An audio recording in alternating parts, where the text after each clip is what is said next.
The only kind of news that a corrupt regime and its supporters welcome is any news that praises their leadership and ignores the suffering of ordinary people.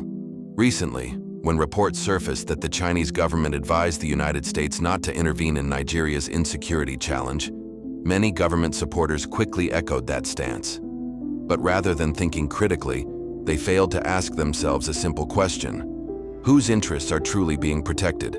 Nigeria's, the US's, or China's?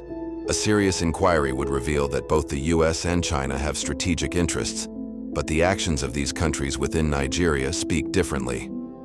Chinese nationals have been repeatedly linked, through media reports, research bodies, and legislative statements, to illegal mining activities across several Nigerian states. This illegal mining has contributed to environmental degradation and has been tied to the worsening insecurity in some regions, as criminal groups often benefit financially from these operations. Yet, the Nigerian government has shown little political will to confront this issue.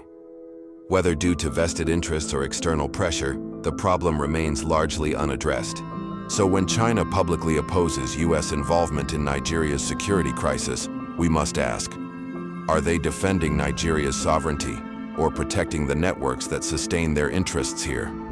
It is unfortunate that our government continues to hide behind the idea of sovereignty, even as the nation struggles with insecurity and terrorism across multiple regions, collapsed healthcare and failing education systems, poor infrastructure, bad roads, unreliable power supply, and unstable water systems, widespread kidnapping and banditry, economic hardship, and rising living costs.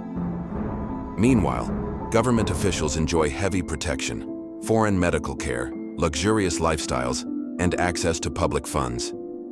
Nigeria is one of the few countries where leaders compare the price of fuel or food items to Western nations, but refuse to compare salaries or minimum wage.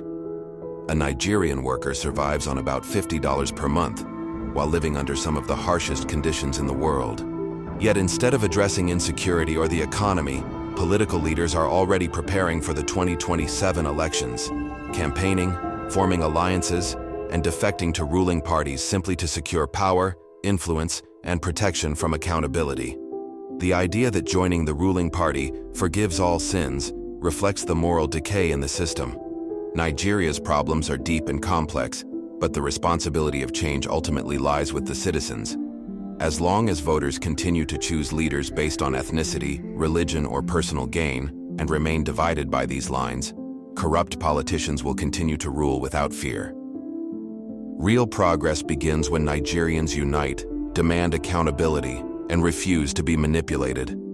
Only then can we move from darkness toward the light we all speak of.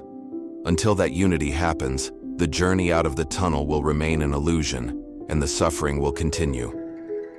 Kindly like, share, and post your comments, and please don't forget to follow me.